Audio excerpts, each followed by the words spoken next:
Better sleep means a better you. That's why Mattress Firm made the Rest Assured Promise, featuring the best mattresses from America's best brands, like the Timber Breeze collection, so you can sleep up to 8 degrees cooler. Available now with a $300 instant gift, good toward sleep accessories. Our sleep experts have over 200 hours of training, so you can rest assured we'll find the right bed for you. Only at Mattress Firm, America's #1 Tempur-Pedic retailer. Offer valid with qualifying purchase. Restrictions apply. Valid at participating locations only. For offer details, visit mattressfirm.com/sale. Welcome to U News, the podcast using the power of Univision to bring the news that matters to you in English. Today is Thursday, July 1st. I'm Lorraine Cáceres. These are today's headlines. President Biden arriving in Miami showing support for rescue teams and the families of those lost in the Surfside condo collapse as the death toll rises to 18. The chief financial officer of the Trump Organization taken into custody this morning after a grand jury issued indictments against that executive, Alan Weisselberg, and the Trump Organization itself. And the Supreme Court weighing in on voting restrictions being put into place by Republican lawmakers across the country. This and much more today on U News, recorded live in our newsroom in Miami. President Biden arrived in Miami this morning 1 week after the tragic collapse of the Champlain Towers South condo building in Surfside, Florida. The president sitting down with local and state leaders, including Miami-Dade County Mayor Daniela Levin Cava and Florida Governor Ron DeSantis, to discuss how the federal government can support rescue and recovery efforts and to pledge federal financial assistance. I think there's more that we can do, including I think I have the power, and we'll know shortly, that to be able to pick up 100% of the costs for the county and the state over the first 30 days. Biden also praised the bipartisan collaboration over the past week, saying, "We live in a nation where we can cooperate," he said. "It's literally important." Meanwhile, the search and rescue mission temporarily halted this morning due to instability detected in the remaining portion of the building. The death toll now standing at 18, authorities reporting the bodies of 2 children and their mother have now been recovered. New video of the night of the Surfside collapse now surfacing. A TikTok user posting these images before the building came crashing down, showing water pouring into the garage. Minutes later, the immediate aftermath, a cloud of dust and confusion surrounding the scene. Oh my God. Oh my God. A survivor called her brother scared when she felt the building shake. He didn't answer the phone, but his voicemail recorded the chaos among residents trying to get out. Anybody over there? Hello? Who's there?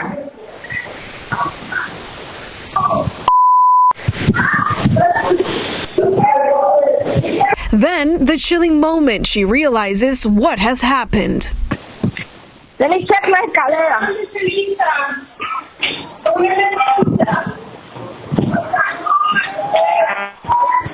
Oh my God!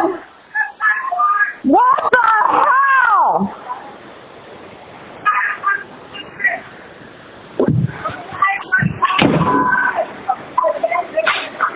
Oh my God! Yanni! The whole site is moving on.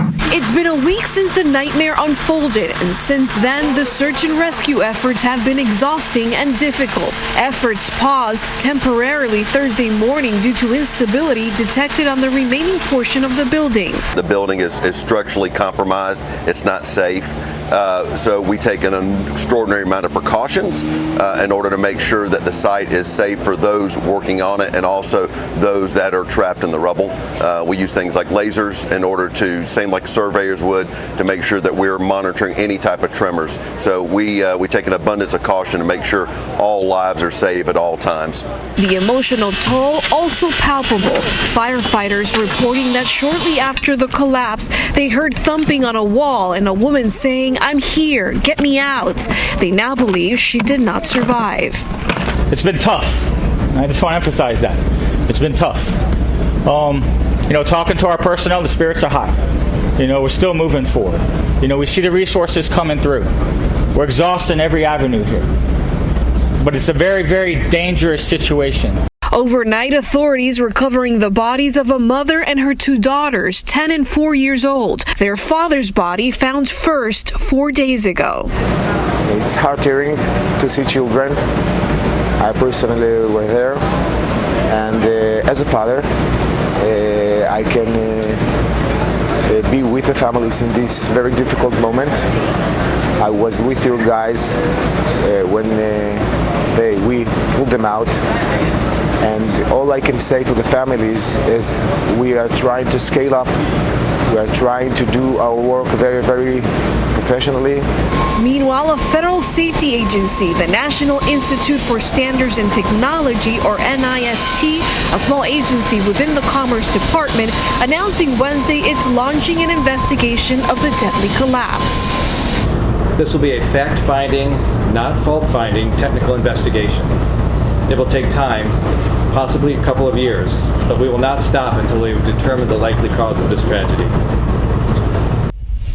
The Washington Post is reporting that in 2019, 5 of the 7 board members of the Champlain Condo Association quit due to disputes about beginning necessary repairs in a timely manner. And now to Washington, where the House of Representatives is expected to vote today on a $715 billion infrastructure deal.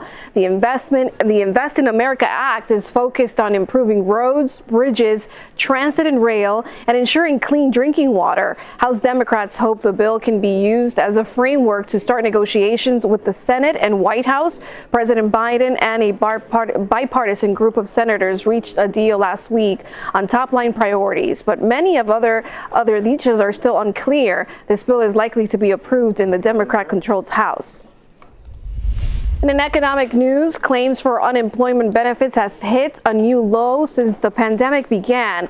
Last week, 364,000 Americans filed jobless claims. It's a turnaround for most of June, which saw the number of claims increase. But millions of people are still unemployed, and employers are seeing worker shortages amid concerns about childcare and ongoing health risks.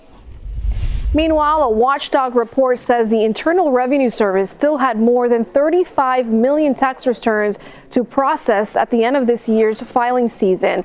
That's a backlog 4 times bigger than at the end of 2019 filing season. The challenges of working during the pandemic and last-minute tax changes made by Congress to provide relief for struggling Americans created a difficult task for the IRS. The report found a lack of working printers is also to blame for the backlog. As of March, about 42% of the printers and copiers used for IRS processing were broken.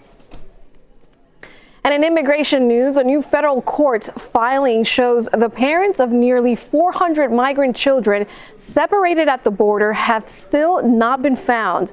The filing from the Justice Department and the American Civil Liberties Union is part of an ongoing effort to identify and reunite families since the zero-tolerance immigration policy was created 3 years ago. According to Wednesday's filing, since May, the parents of about 24 migrant children have been found. The Biden administration's interagency task force has been engaging with groups that are in touch with families and carefully planning their return. And now to big moves at the Supreme Court. Justices upholding voting restrictions in Arizona in a decision that could make it harder to challenge restrictive voting measures passed by Republican lawmakers after last year's elections. Edwin Pitti has the details from Washington, D.C. Edwin? That's right, Lorraine. The Supreme Court said that 2 provisions of Arizona voting law that restrict how ballots can be cast do not violate the Historic Voting Rights Act. The opinion in the 6-3 ruling was written by Justice Samuel Alito, and as expected, it divided the court along ideological lines. The court was considering the shield provided by the Voting Rights Act, first passing in 1965 to forbid laws that result in discrimination based on race. But now the Supreme Court is upholding the 2 Arizona voting restrictions that a lower court had said discriminated against minority voters. One of those 2 cases throws out the ballots of those who vote in in the wrong precincts, and the other restricts who may collect ballot casts early for delivery to polling places. The greater impact here could be how the Voting Rights Act relates to an outpouring of new laws enacted by state legislators that have changed voting procedures, changes that have come as a reaction to former President Trump's false claims of widespread fraud. According to the liberal Brennan Center for Justices, at least 880 bills proposing election law changes have been introduced in 49 states, and of those, at least 28 bills with expansive provisions have been signed into law in 14 states. Back in 2013, the Supreme Court made it harder for civil rights groups to challenge these types of changes, but today the court examined a part of the voter protection law called Section 2, which was amended in 1982 to prohibit any voting practices that result in a denial of the right of any U.S. citizen to vote on account of race or color. In an unusual letter to the Supreme Court, the Biden administration agreed that Arizona's laws do not violate Section 2. But despite that, Democrats are now saying that between 2008 and 2016, Arizona discarded more than 38,000 ballots in general elections, all of which were cast by registered eligible voters. Live in Washington, D.C., back to you, Lorraine. Thank you, Aaron, for that report. And controversial former Department of Defense Secretary Donald Rumsfeld has died at the age of 88. According to a statement from his family, Rumsfeld was surrounded by loved ones at the time of his death. The Chicago native served in the U.S. Navy as a pilot and flight instructor from 1954 to 1957, and then with the U.S. Navy Reserves until 1989, when he retired as a captain. In 1975, Rumsfeld made history by becoming the youngest defense secretary under President Gerald Ford.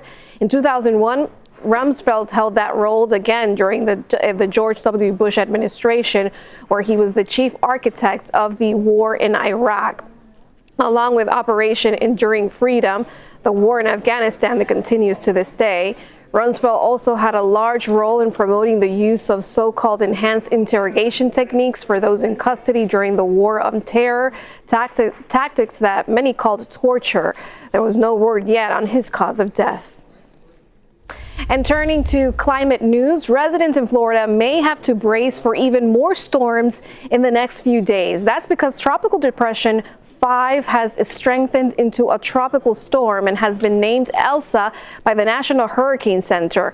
Elsa is currently producing winds of 40 miles per hour and is located about 850 miles southeast of the Windward Islands, moving 25 miles per hour. The storm is expected to hit those islands Friday and produce up to 8 inches of rainfall there. Elsa could move over parts of Florida by early next week, but it's still too early to predict the path of how that far out. Meanwhile, in the Pacific Northwest, more than 60 people have been confirmed dead in Oregon since Friday after a massive heat wave hit the area. And as Rafael Rodriguez reports, that toll could get even higher. The heat wave in the Pacific Northwest wasn't just record-breaking, it was also deadly. More than 60 killed across the state of Oregon. Many of them were found at home, not all of them. 45 dying in Multnomah County alone, where Portland is located. But that number might represent an undercount. We know the risk factor for heat-related illness and death is social isolation. Sadly, these deaths may be people who are yet to be discovered. The numbers are shocking, but not necessarily to the experts. Heat kills more Americans than any other weather-related phenomenon. Paul Loikith is director of Portland State University's Climate Science Lab. Heat waves have killed countless people across the world. But in the Northwest, they're especially susceptible.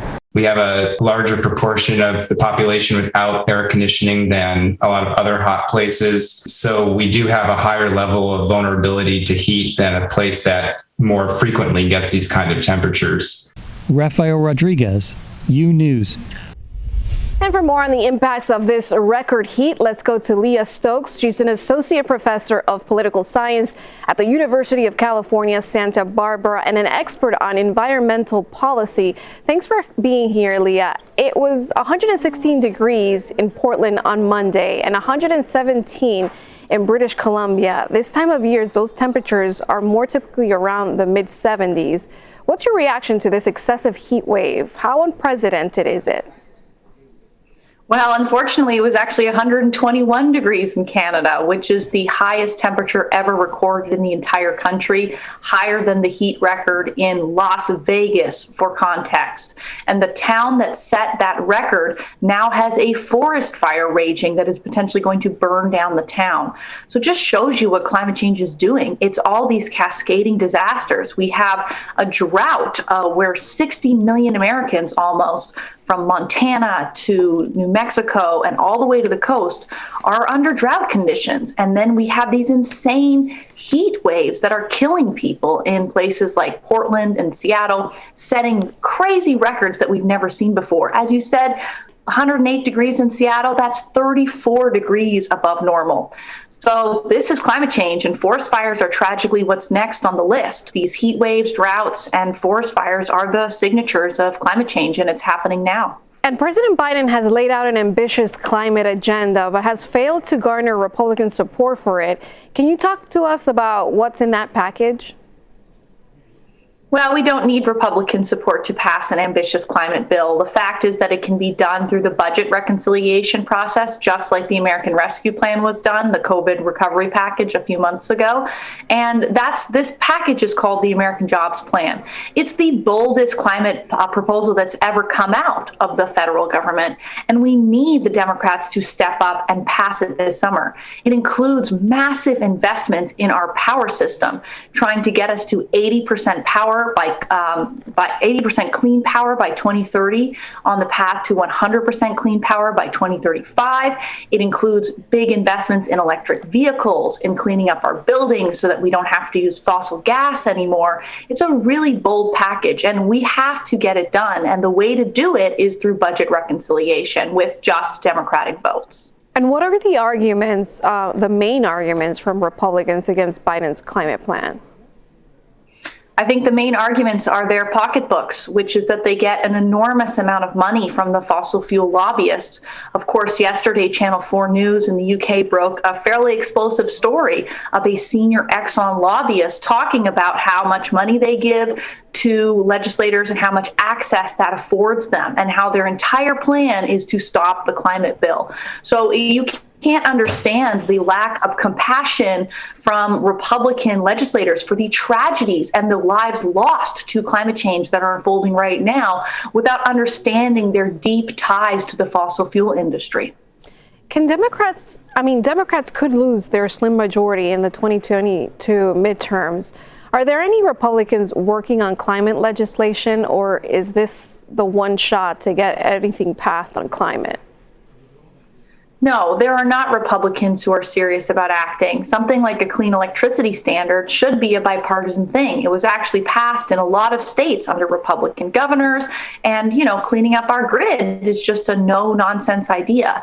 But we can't seem to find Republicans to support this. So the reality is that now is the time for Congress to act. When we have those 50 votes in the Senate, we have that narrow margin in the House. Democrats are going to have to be the ones to lead on this. I hope not forever.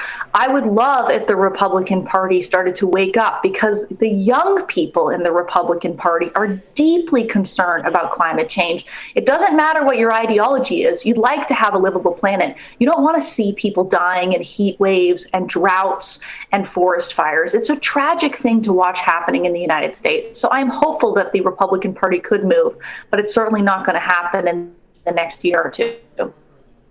It's a desperate situation. Thank you, Leah Stokes, political science professor at UC Santa Barbara.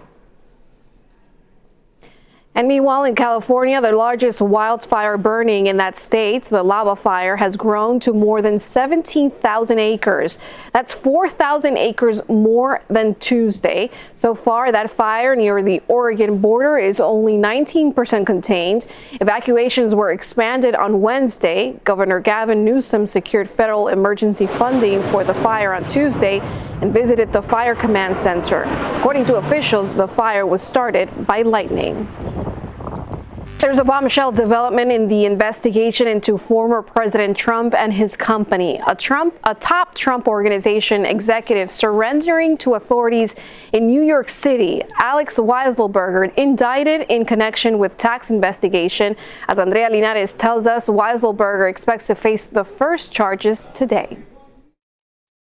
After a 2-year-long investigation into Donald Trump's business dealings, the Manhattan DA bringing criminal charges today against the Trump Organization and its chief financial officer, Alan Weisselberg.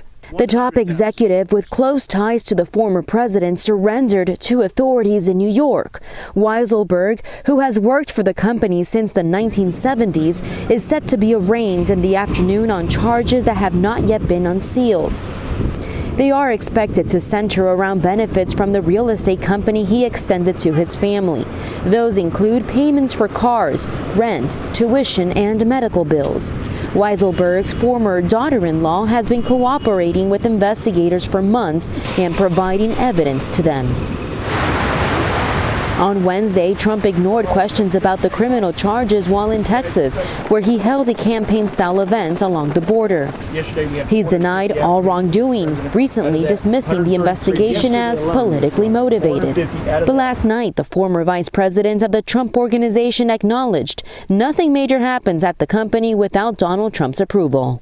Anything that Alan did that resulted in some kind of illegality or some against the law, Trump knew about. Nothing big happens at the Trump Organization without Trump's knowledge. Trump Organization lawyers have called it unprecedented and outrageous for a company to be indicted for failing to pay taxes on benefits. Mr. Weisselberg is the most important person in the Trump Organization who is not a member of the Trump family. The big question now is whether prosecutors can get him to testify against Donald Trump. In Miami, Florida, Andrea Linares, UNews. Thank you, Andrea, for that report. And joining us to analyze this latest legal move is former federal prosecutor Renato Mariotti. Welcome to UNews. As we've just reported, the indictments against Weisselberg and the Trump Organization are expected to be unsealed later today. What will you be looking for? So one thing I'm going to be looking for is whether or not there are any hints, either in the indictment or in statements by the prosecutors, that there's more to come. I think that if the investigation ends up with just this narrow set of charges against Weisselberg and the organization, I think that really means that we're not going to be seeing charges against other top executives or members of the Trump family. On the other hand, it could be the case that, for example, a statute of limitations is about to end, or they're trying to pressure Weisselberg to flip, and they have more up their sleeve and they're continuing to investigate. So I'm going to be looking for those signs. The Trump Organization is alleged, among other things, to have paid with perks instead of salary. How did that break the law, and how crucial would that be in the case against the organization?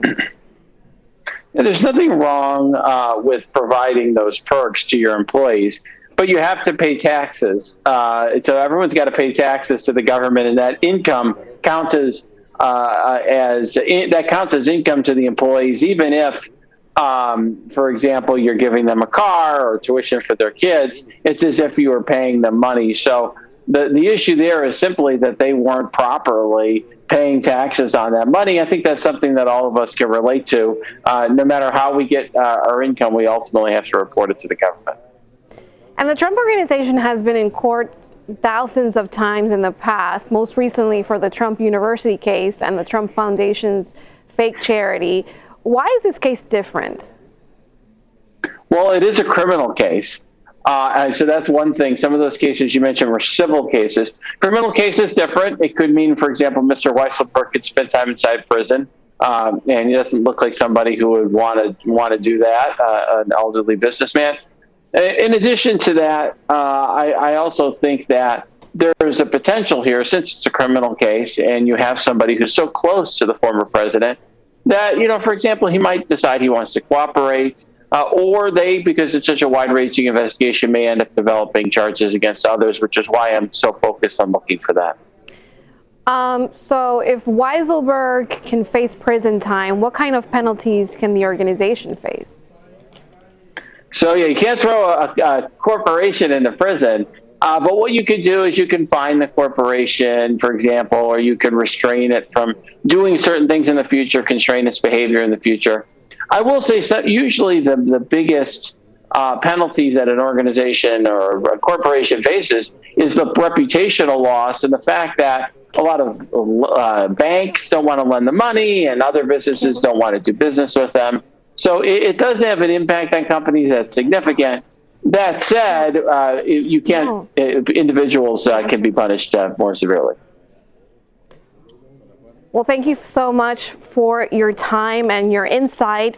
In this case, Renato Mariotti, former federal prosecutor. Thank you. More of U News after this short break.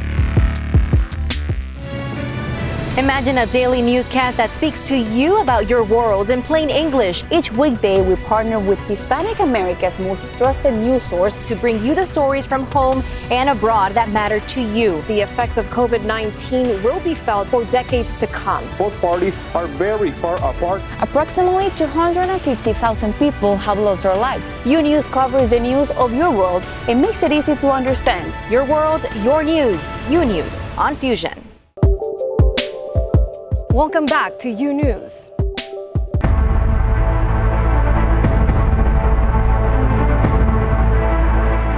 And to mask or not to mask, that's an increasingly confusing question thanks to the Delta variant, even for those who are vaccinated. Officials in LA and Illinois just the latest to suggest that even people who are vaccinated should mask up. And as Grecia Lastra explains, the debate is taking place as the more infectious Delta strain takes hold on all 50 states. If you are not vaccinated, then you are in trouble. This is, again, a serious threat, and we're seeing it spread among unvaccinated people. A stark warning from the Surgeon General. But as the more transmissible COVID-19 Delta variant continues to spread, the guidance from the CDC for now remains the same. If there is a shift in the evidence base, in the science, then they will update their guidance accordingly. For parents of young unvaccinated children, this advice. I think it's very reasonable for parents who are living with kids who are unvaccinated, or for that matter, other family members who are unvaccinated, to consider wearing a mask. According to the CDC, the Delta variant accounting for more than a quarter of COVID-19 cases across the country. The daily pace of vaccinations is slowing, down to roughly a third from what it was 2 months ago. Health experts concerned about the growing divide. It's almost like it's going to be two Americas. You're going to have areas where the vaccine rate is high, where there's more than 70% of the population has received at least one dose. Health experts worry the rise and spread of more transmissible variants could make it even harder to reach herd immunity. New polling shows most U.S. adults who plan to get vaccinated have already done so, with 77% of vaccinated adults saying everyone in their household is vaccinated, while 75% of unvaccinated adults said no one they live with is vaccinated. This is Grecia Lastra reporting for U News. Thanks for listening to U News, the podcast. Don't forget to follow U News on Instagram, Twitter, and Facebook. And if you haven't yet, go to your favorite podcast platform and subscribe, rate, and review. Join us tomorrow for a new episode. Until then.